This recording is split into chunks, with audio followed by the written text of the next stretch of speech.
আমাদের বিয়ের পরের দিনই নারায়ণগঞ্জে আমার ফুল ফ্যামিলি আসছিল এবং সেটা নিয়ে আজকে ব্লগটা থাকছে। অনেক দিন আগেকারই ব্লগ বলতে গেলে, কারণ বিয়ের তো বেশ কয়েকদিন হয়ে গেল। আমি দিনগুলো অনেক বেশি মিস করি। নতুন নতুন বিয়ের যে ভাইবসটা সেটা আসলে অন্যরকম। যারা নতুন বিয়ে করেছেন তারাই শুধুমাত্র জানেন। তো আমার জামাই এখানে সুন্দর করে রেডি হচ্ছিল আমার ফ্যামিলিকে রিসিভ করার জন্য। তারা অলরেডি অন দ্য ওয়েতে ছিল। আর এইদিকে আমি আমার শাশুড়িকে সুন্দর করে একটু মেকআপ করে দিচ্ছিলাম, কারণ সে বলছিল আমাকে একটু মেকআপ করে দাও, একটু হালকা করে। একবারে রেডি হয়ে যাই, সুন্দর একটা লাল টুকটুকে বউ সেজে ফেলি। কারণ হচ্ছে সেই দিন যেহেতু আমি একদম নতুন বউ, মানে বিয়ের পরের দিনই একদম নতুন বউ, সেজন্য আমি একটা লাল শাড়ি পরতে বেশ পছন্দ করছিলাম। এসে দেখি যে হচ্ছে মোমো আপুরা সবাই চলে এসেছিল এবং এসাও চলে এসেছিল। এবার আমাদের ফটোগ্রাফার ভাইয়ারাও চলে এসেছিল। আমি একটু ছবিগুলো দেখছিলাম যে কেমন লাগছে আমাকে। ফটোগ্রাফার সিফাত ভাইয়া আসলে আমাদেরকে পিকচারগুলো বের করে করে দেখায়। তারপর চলে আসে আমার আম্মুরা। আমার শাশুড়ি সবাইকে রিসিভ করার জন্য গিয়েছিল এবং তারপর দেখি যে কে কে এসেছে সবাইকে আমি ওয়েলকাম করছিলাম এবং সবার সাথে কথা বলা ট্রাই করছিলাম, কারণ হচ্ছে তারা সবাই আমার জন্য অনেক বেশি স্পেশাল। সুমাইয়াও এসেছিল তার হাজব্যান্ডের সাথে। সুমাইয়ারটা খুবই আনসার্টেন ছিল, কারণ হচ্ছে সুমাইয়া তার পরের দিনই চলে যাওয়ার কথা ছিল, বাট সে এসেছে, খুব ভালো লাগছিল আমার। তো এখানে হচ্ছে সবাইকে আমি খাওয়া করতে বসাই দেই এবং খাওয়ার জন্য বলি যে কে কখন খাবে, তোমরা ঠিকঠাক মতো নিয়েছো কিনা সেগুলো আমি দেখি। এবং প্রতিটা কথা আসলে আমি সামিউলকে যাই জিজ্ঞাসা করি, বাট ও বলতেছিল যে তুমি কোনো টেনশন করো না, সবকিছু আমি ঠিকঠাক করে নিব, তুমি জাস্ট রিল্যাক্স থাকো। কারণ আমি অনেক বেশি উত্তেজিত হয়ে যাই, সে জানে ভালো মতো।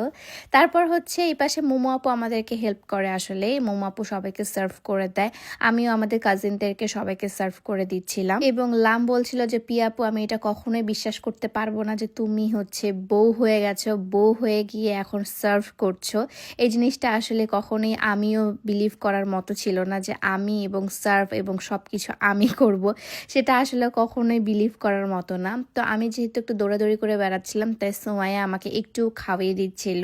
বেস্ট ফ্রেন্ড বলে কথা, বেস্ট ফ্রেন্ড নতুন বউ বলে কথা। তারপর আমি এবং আমার জামাই বসে যাই হচ্ছে খাওয়া দাওয়া করতে। সবাইকে খাওয়া দাওয়া করানোর পর এবার আমাদের খাওয়ার পালা। এই পাশে মোমো আপু আমাদের সাথে মজা করছিল। সো মোমো আপু সবাই মিলে আমরা আসলে বসেছিলাম। এখনো আমার বোন আসে পৌঁছায়নি, আমার বোন নাকি অন দ্য ওয়েতে ছিল, তাই সামিউল তাকে হচ্ছে রিসিভ করার জন্য চলে যায়। এখানকার যে ফ্রাইটা ছিল, নারায়ণগঞ্জের চিকেন ফ্রাই, খুবই মজা ভাই, খুবই মজা। এর মাঝে চলে আসে আমার বড় বোন। আমার বড় বোন এসে বড় বোনকে ধরে যে বড় বোন আপু একটু হাতটা ধোয়া দিচ্ছে, কিছু দিতেন। তারপর আপু কিন্তু আসলেই দেয় তাদেরকে, মানে হচ্ছে অ্যাজ এ গিফট, গেট ধরা যেটা বলে। গেট ধরাতে তো আসলে তারা অনেক কিছু নিয়েছিল, এখন আপুকে সবাই মিলে ধরেছে।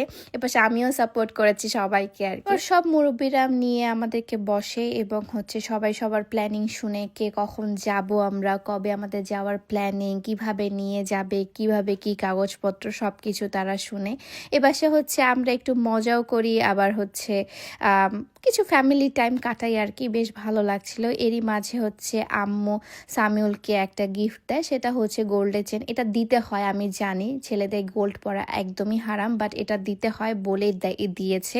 জাস্ট সমাজের কাছে নিজের একটা মান সম্মান রক্ষার্থে আসলে দিতে হয়। এটা আসলে আপনারা অনেকে অনেক কিছু ঝাড়বেন, বাট যারা আসলে আমরা সমাজের মধ্যে বসবাস করি তারা আপনারা খুব ভালো মতো জানেন ছেলেদেরকে আসলে কি কি দিতে হয় না দিতে হয়। এবং এরই মাঝে আমার আব্বু একটু ইমোশনাল হয়ে গিয়ে হচ্ছে আমার শাশুড়ির হাতে আমার হাতে তুলে দেয় এবং ইনশিওর হচ্ছিল যে আসলে আমার মেয়েটাকে একটু ভালো রাখেন, আপনার মেয়ে বলেই কথা, আপনার মেয়ের মতো করে রাখেন।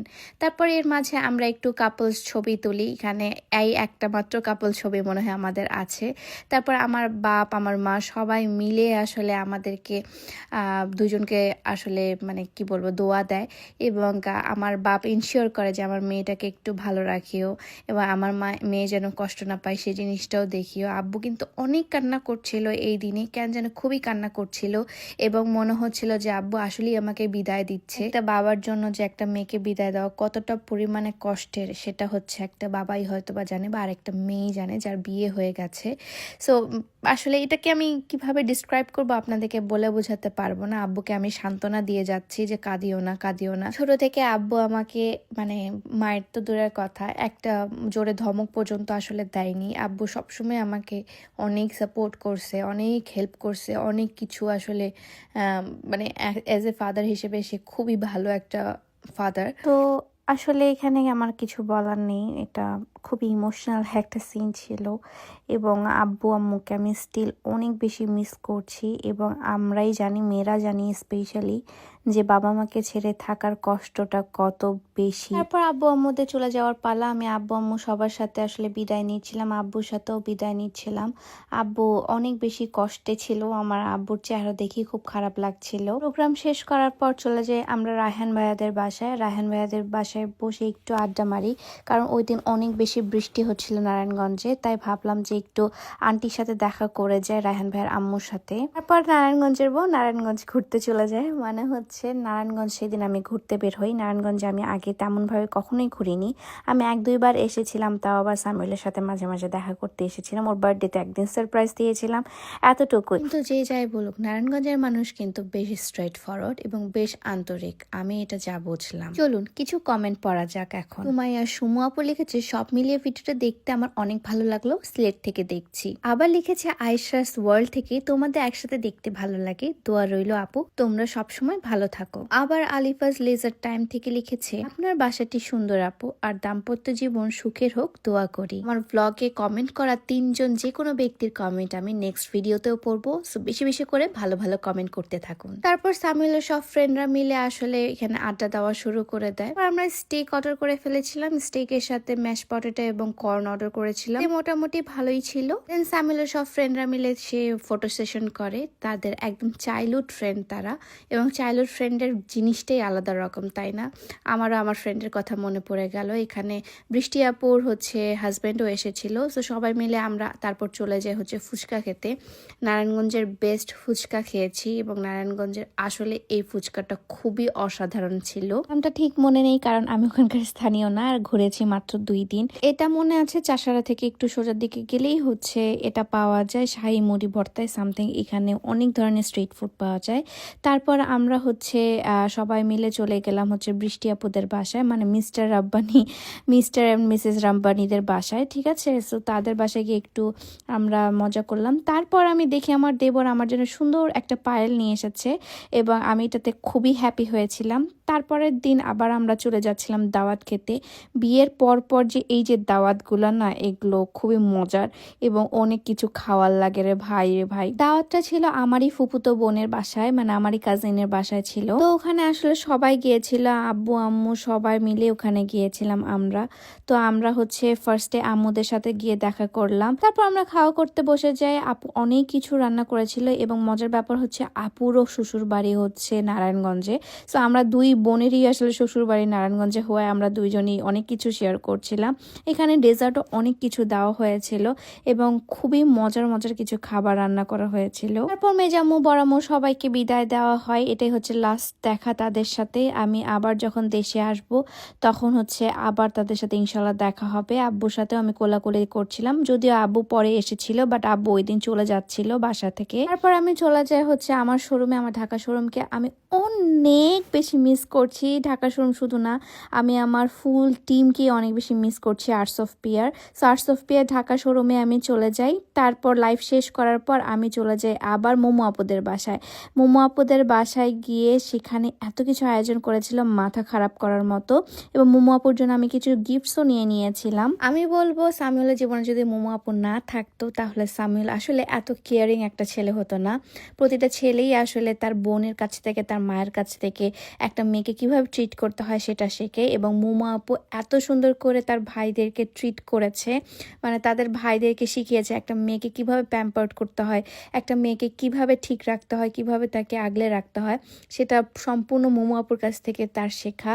এবং মোমো আপু কি কাজটাই না করেছে দেখেন, মানে পুরোটা বউ আদরের জন্য সে পুরোটা নিজের হাতে বানিয়েছে, এভরিথিং, মাছ ভাজি থেকে শুরু করে পোলাও মাংস সব কিছু সে আমার জন্য বানিয়েছে, শুধুমাত্র আমার জন্য। মানুষজন বলে ননদ নাকি কুটনি হয়, ননাস নাকি কুটনি হয়। না রে ভাই, ননাসের মতো যদি ননাস আপনারা পান তাহলে আপনাদের লাইফ ঝিঙ্গালালা। সত্যি কথা, অনেক ভালো এবং অনেক সাপোর্টিভ একটা মানুষ, এবং সে আমাদের রিলেশনশিপের ফার্স্ট থেকে সবকিছু জানতো এবং অনেক কিছু সামিউলকে বুঝিয়েছিল, কারণ সামিউল সেই টাইমে খুবই চাইল্ডিশ ছিল এবং অনেক কিছু বুঝতো না। সেই টাইমে হচ্ছে মোমো আপু অনেক বেশি হেল্প করেছিল আমাকে মেন্টালি, এবং সামিউলকে অনেক কিছু বুঝিয়েছিল। এবং মোমো আপুর কথা হচ্ছে, আমার ভাইয়ের বউ, মানে আমি কোনোদিনও ভুল হতেই পারি না, এবং সে আমাকে অনেক বেশি আদর করে, বিশ্বাস করেন। এবং আমার জামাইও আমাকে অনেক বেশি আদর করে। দেখেন আমাকে স্টিল নাও সে প্রতি রাতে এইভাবে খাইয়ে দেয় এবং আমার এটা খুব ভালো লাগে যে সে কখনোই আসলে এটাতে বিরক্তি ফিল করে না। সে নিজেও খায় এবং আমাকেও খাওয়ায় দেয়, একদম পুরো বাচ্চার মতো আমাকে কেয়ার করে। তারপর শুরু হয় আমার আর মোমো আপুর গসিপ। কি যে পরিমাণে গসিপ আমাদের মধ্যে চলে, আমরা দুজন কিন্তু একসাথে হলে অনেক ধরনের কথাবার্তা বলি এবং ম্যাক্সিমাম টাইমেই হচ্ছে কত কিছু যে আমাদের এই মধ্যে চলতেছিল এটা যদি শোনাতে পারতাম আপনাদেরকে।